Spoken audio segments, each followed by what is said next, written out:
Oh, thank you everyone for tuning in. This is my second video for today. This is really more so of a reply type of video, because if somebody reaches out to me and they actually want an answer or want me to comment or reiterate on something, I try my best not to delay it. I like to be prompt and I like to be swift and my responses. So this is not so much a video itself, just speaking on the topic. I'm just addressing something that was brought to my attention. This actually came from a video that I did called Bitter Black Bitches Part 1. And basically that video was pertaining to why so many of us as black women have anger issues, why a lot of us walk around with such a chip on our shoulder. And it's not condoning it and excusing it at all. It's just to give you an insight on where it is dissolving from and where it's deriving from. But anyway, this was the comment that this individual sent me. Athen, I believe that's how you say it, Aythen 9. Athen 9 says, "Hello, Lady Mocha. I have a question. If black women do not like to be told about themselves, how would the issues that black men have with them resolve?" I guess he meant will be resolved. "Truthfully, black men have to accept everyone telling us about ourselves. Another thing about your friends and some of the men they dated, you basically said that these women were loyal to bum-ass dudes. Maybe if they if they used their better judgment, they wouldn't deal with these type of men. Was it the physical attraction that made them give their irresponsible man a chance? Well, human beings have a choice, have to choose these mates differently than animals. They fly peacock, and human beings is more often of the man who is functional, independent of anyone. I see so many women pick brothers who I can see in a minute are not responsible men, yet find out later that they can't depend on these guys, and all of a sudden it's black men ain't shit. Please elaborate, if you will. I can respect your opinion and agree and disagree respectfully." Oh, I love that. I love when someone can say, I can respect your opinion and agree or disagree respectfully. That's what I'm talking about. Grown folks talk. Not all that extra, foolishness and throwing shade and insulting each other. I'm serious, black people. We got to rise above that. It's a bit going on in this question. If I skip something, I apologize. I'm going to try to hit on as much as possible.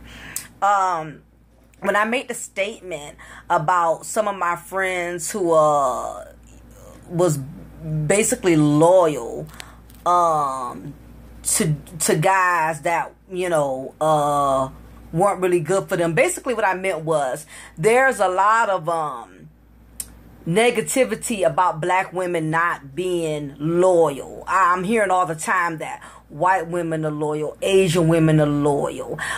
Black women, that was my point, was to state that all black women are not, Jezebels or floozies, as my grandmother would say back in the day.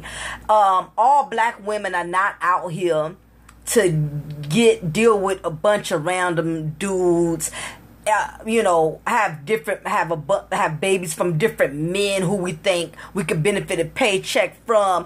What I meant by that is there is some loyal women out there, okay, that have stood by, been dedicated, didn't leave their man just because, they got in a struggle or things didn't work out. You have some women, I've been with my husband 17 years. I stood by him through the good, through the bad.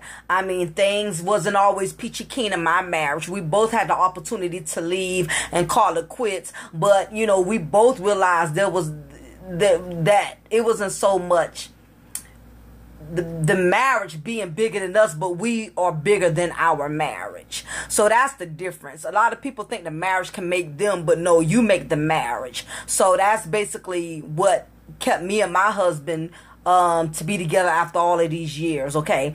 But I don't want to get off the topic. What I meant by that is there are some good loyal black women.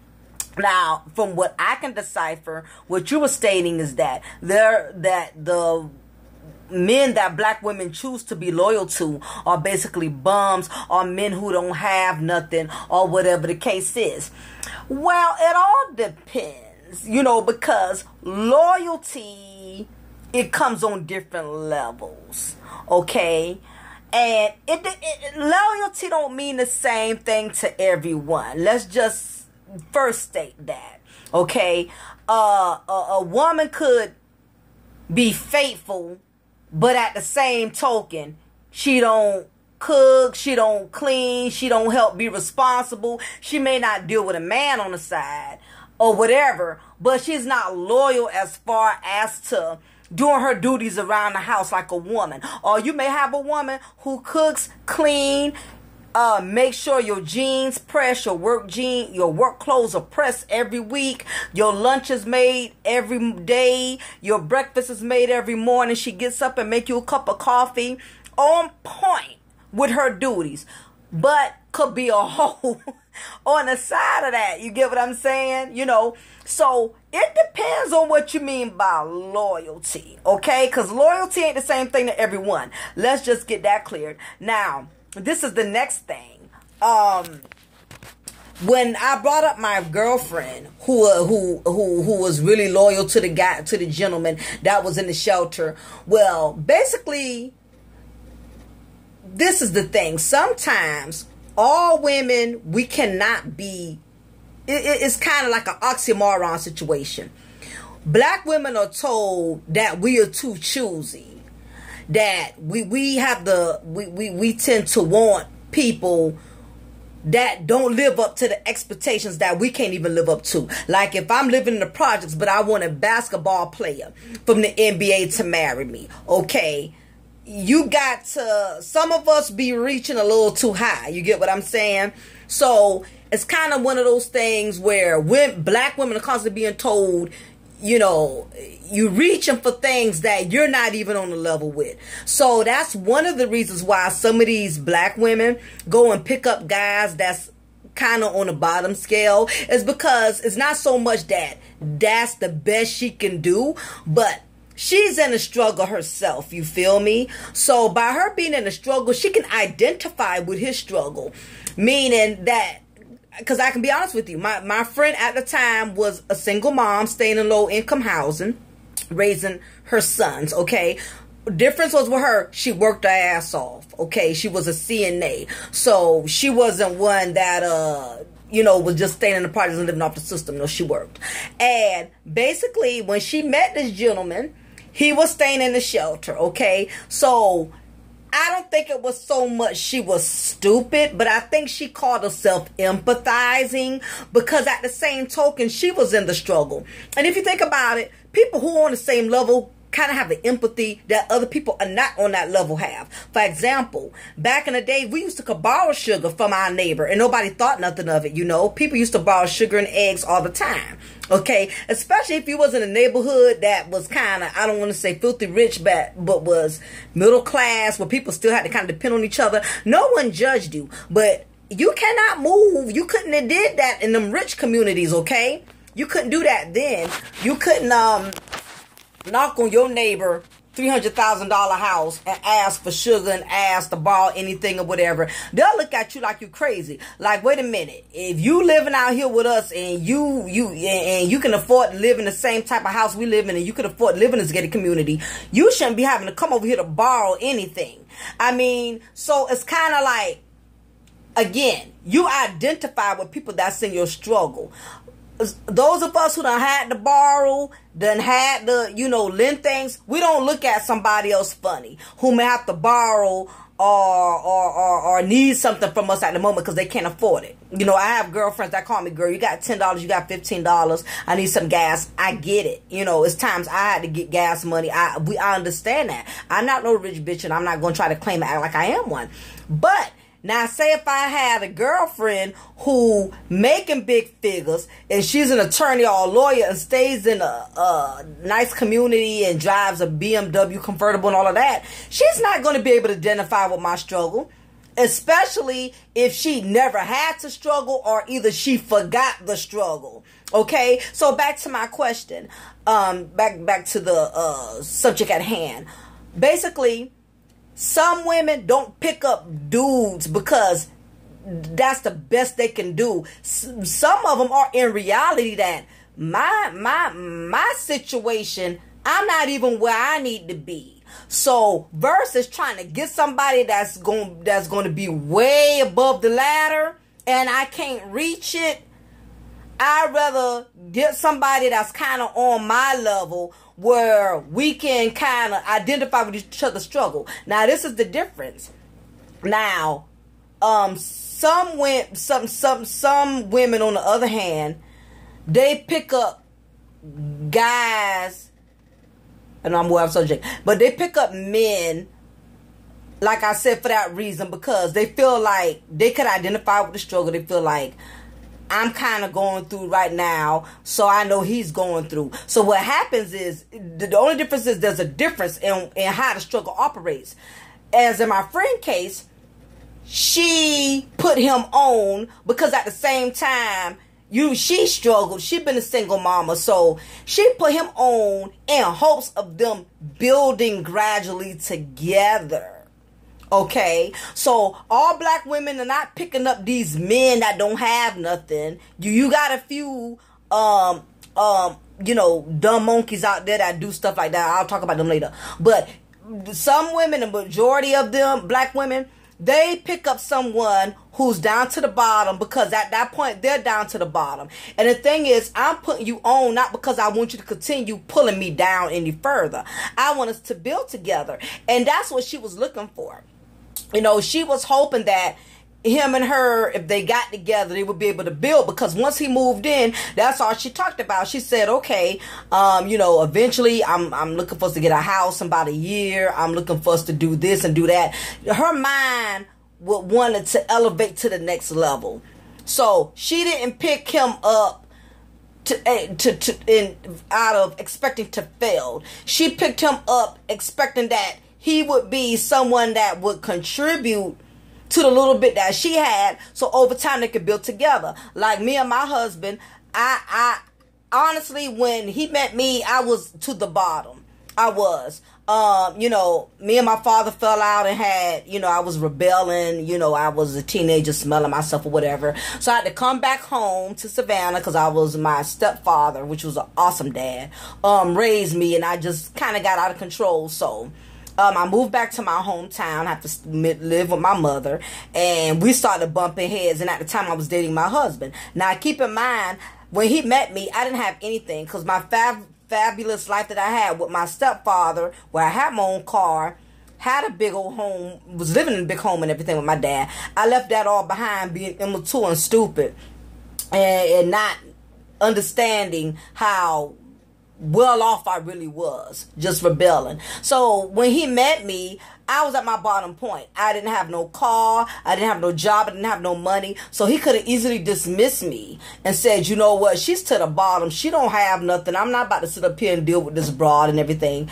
And by him embracing me at the time of my struggle, it motivated me to just realize, you know what, I have to do something too. I got to contribute too. I didn't want to be stationary to where he always had to take care of me and do for me. So I came to him with nothing. He had to buy me my car. He took me in his home. He basically accepted me at my worst. But over time, I didn't just continue to burden him at my worst.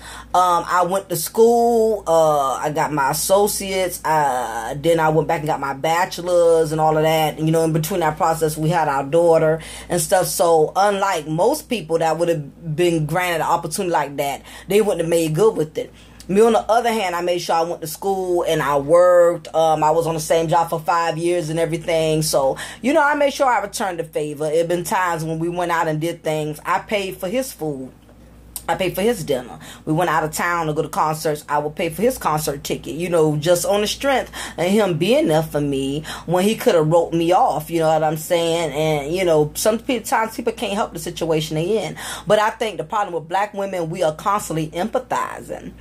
And the problem could be with the empathizing is we empathize with the wrong type of men. But I don't think it's so much the men that the black women are looking at. They're empathizing with the situation versus really looking at him for who he is. And that's where females get the two confused. It's okay to identify with a man that's in a struggle, but at the same time, if that struggle is making you struggle harder than you was when you was by yourself, now you got a problem. So to answer that question, that's one of the reasons why black women probably are drawn to no good dudes, because they figure the man is in a struggle like them, and maybe if we get together and build each other, grow something, we won't have to be in a struggle together. But what happens is sometimes people will fool you, and that's why you have to be careful with desperation.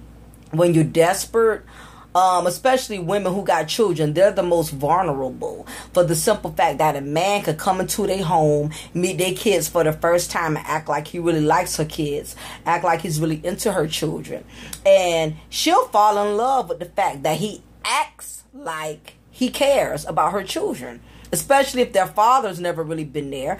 Women get drawn, they become amused to men who really like their children, which is good, but then it's dangerous because you have so many sexual predators and stuff out there like that. But that's basically how that guy was able to get in through my friend, because he had really liked her boys. And at the time, she really wasn't having a good relationship with the father of her children.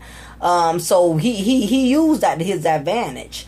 And being that he was more street than she was, because he'd been everywhere. He'd been in and out the prison system. But by the time she found all of that out, she had got too deeply involved and stuff like that. And instead of him, willing to come from the struggle with her and build together, he was comfortable. He did just enough to move into her house to get her to think that he really wanted something more genuine than that, when really in all actuality he just wanted somewhere to be conveniently, and it's sad that a lot of black women get played on like that. And it's easy to get played on as a black woman, why? Because we struggle the most. A black woman who kind of got her stuff together, she could kind of, they ain't exempt either, because I know a lot of them who done had their stuff together and took their chances with bums. But I think, to answer your question, 8th and 9, that's one of the problems. They empathize. They apply it the wrong way. He asked also, maybe was it physical attraction? It's different things other than physical attraction. Some men could be ugly as hell, but if they know how to say the right things, if they could identify with that woman's struggle, meaning like if she don't have a father for her children, he acting like he willing to play daddy, she'll fall for something like that. Or the fact that she always struggled paying the bills by herself, so he throws her a couple of dollars, he fetches her some dollars.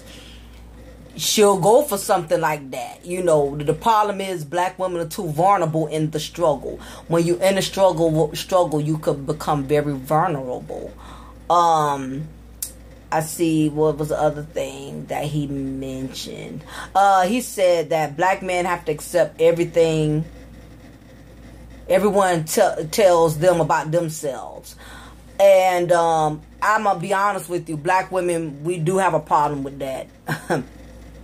We do not like being told what we need change and error. It's a lot of black women that's very bigoted like that. They do not like correction. It's very rare a black woman could get to that point to where she could be like, you know what, I'm effing up. Something I'm not doing right. Why do I keep picking up these same dudes? I'm going to elaborate on that.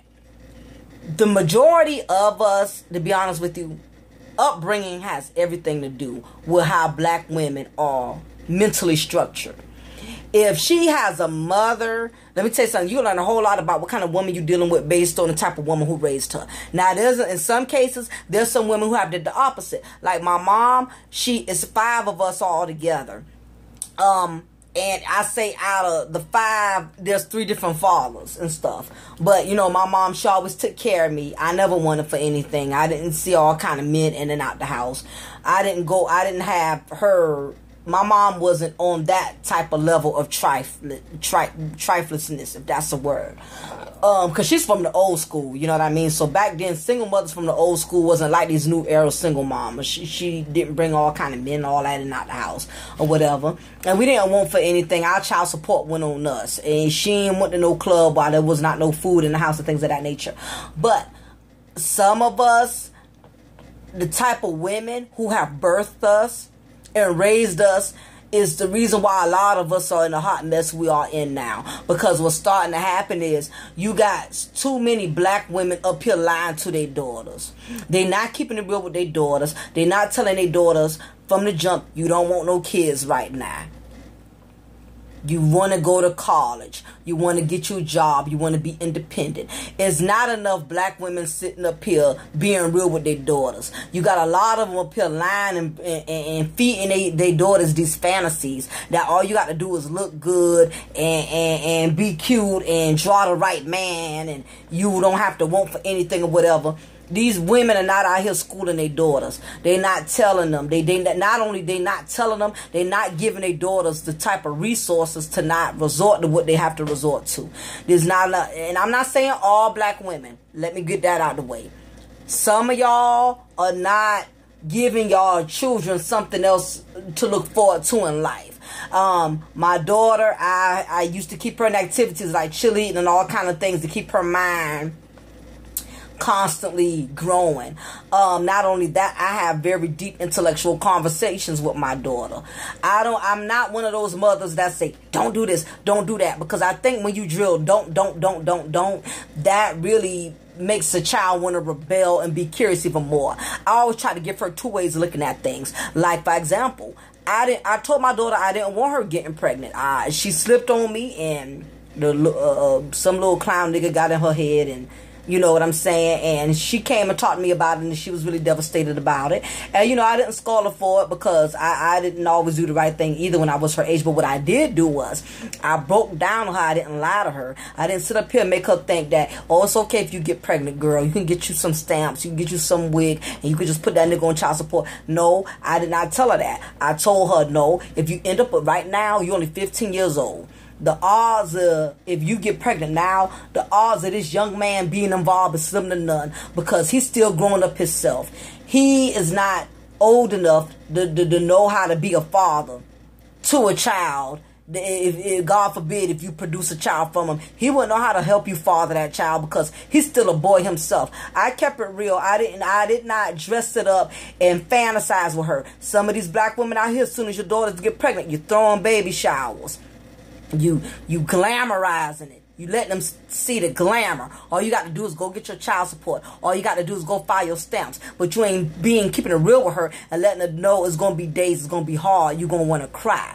Babies get up when they want to. Babies take control of your life. It's too many black women out here glamorizing the struggle to their children. Not only did I lecture my daughter, I put her on something. Okay? Because even behind every advice, you got to do what's called action. Action needs to come with advice. I made sure she got on protection because I didn't want an oops moment, and because I'm a mother, last thing I need is to see that my daughter ruin her future by making a bad choice. So I made sure we went to the doctor, we got on something. The doctor explained to her that, you know, look, this contraceptive don't protect you from AIDS, you know, it don't protect you from diseases, and like I told her, and it don't protect you from getting your heart broken.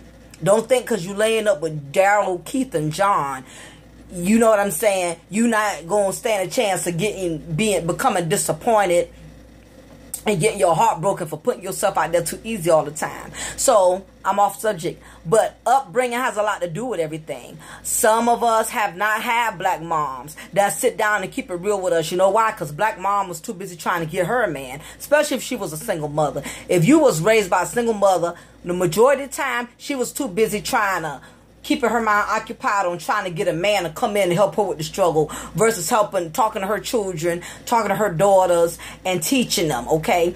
So a lot of black women are messed up because of other black women who have raised them. I see it now. It's a lot of women within my age frame that are already setting their children up for failure because they too busy occupying themselves with foolishness. They're too busy in the clubs. They too busy on Facebook posting booty pictures. They too busy being in drama with their baby daddy who don't want them anymore. In other words, they so occupied with foolishness. They're not putting their energy where it needs to be put at. But I think that has a lot to do with why black women have a hard time facing themselves and holding themselves accountable because it's too painful. It's painful to admit that I got 5 kids by 5 different baby daddies because I messed up. I was stupid. I didn't use good judgment. I thought having all these kids I would have had X amount of money, but I done found out, I didn't get all the money I thought I was going to get. I thought this was going to be the hustle I was going to be able to use. Or I had all these kids because I had this baby because I tried to lock the man in and make him be with me. He ended up leaving me anyway and got remarried to someone else. All of these different scenarios, I could play out 1,000 of them. It's too painful to admit to yourself you done messed up. Okay? It takes a real woman to get to that point to say, you know what? I should have did better than this. I should have did better. Again, I seen my mom come up in a struggle. I went the opposite way. I had my one daughter, because I saw what she went through, having all 5 of us, having to get child support from this daddy and all this and that, whatever, from all our fathers. Then I saw what my mom had to go through raising us alone. I made sure when I did produce a child, I produced my child with the man that I was going to be with for a lifetime. Only got one daughter from the same man I've been with 17 years. I wanted to break the cycle. Some of these women are comfortable with the cycle. They grew up in a house full of children. They grew up with their mama, having different kids from different men on the system. They doing the same thing. Got different kids, living off the system for different men. Some are comfortable with the struggle because it takes a lot of energy to want to. It takes a lot of strength to do the opposite of what you're accustomed to. You get what I'm saying? So my video is going to go into 30 minutes. At the rate this is going. Again, I believe a lot of black women are screwed up because of who the hell raised them. Because I know some people personally not. They're in a hot mess because of how they mothers raised them. These black mamas is not sitting down with their daughters and telling them the truth. They're not protecting their daughters. I took my daughter to the welfare office. We was driving by there one day, and there was some young ladies I saw standing outside at the bus stop. One baby on one hip, one baby in the other lap, then pregnant with a third. And I told her, I said, is that what you want for your future? I try to give her a vision versus telling her no. I try to make her see the difference. Okay, do you want to have a baby right now from a random dude, or would you rather wait till you marry, y'all in a nice home, your husband got a good job, you got a good job, you could bring that baby back to a nice stable environment where you could afford to contribute for your child, versus you get a baby from a random man right now, you still staying with your parents, you got to bring your baby home with them parents, we got to help you with diapers, we got to help you with milk, while this little clown, still out with his homeboys, not even worried about what we got to go through helping you raise this child. I had to let her see. I had to paint a picture in front of her to make her realize bad choices could affect her life if she doesn't make wise decisions. So I don't know if I put it on everything, but that's as close as I can. That's the closest analogy I can give right now, because this video is about to go into 30 minutes, and I know some people got a very short attention span, especially y'all men. Y'all can't listen to the same message too long. That y'all brains is just built differently from women. A woman, I could talk to her for days, but I'm gonna wrap it up with that. Those things that I mentioned to you have a lot to do with why black women will not take accountability. And if they don't, guess what? They ain't hurt nobody but themselves. Because think about it, when you take accountability, That's when you change things. That is when you change things. When you come to that point and you say, you know what, I should have did this, I should have did that. When you can say that and actually verbalize that to yourself, that is what motivates you to change it. If you don't admit to yourself you got a problem, then guess what, black women, you ain't hurting nobody nothing but yourselves. You know what I mean? You're going to be sitting there in that same boat. You're going to sink in that same boat. And that's just going to be you. You're just going to be a miserable black woman for the rest of your life because you have not gotten to that point to where you realize you need to change your strategy. You know what the definition of stupidity is? Is when you keep doing the same damn thing and expecting different results. And that's basically what it boils down to. So 8th and 9, I hope I answered your question. If I didn't, please let me know why I skipped that. Let me know what I need to address a little further. But with that being said, I know y'all so sick of me saying that, but that word is just...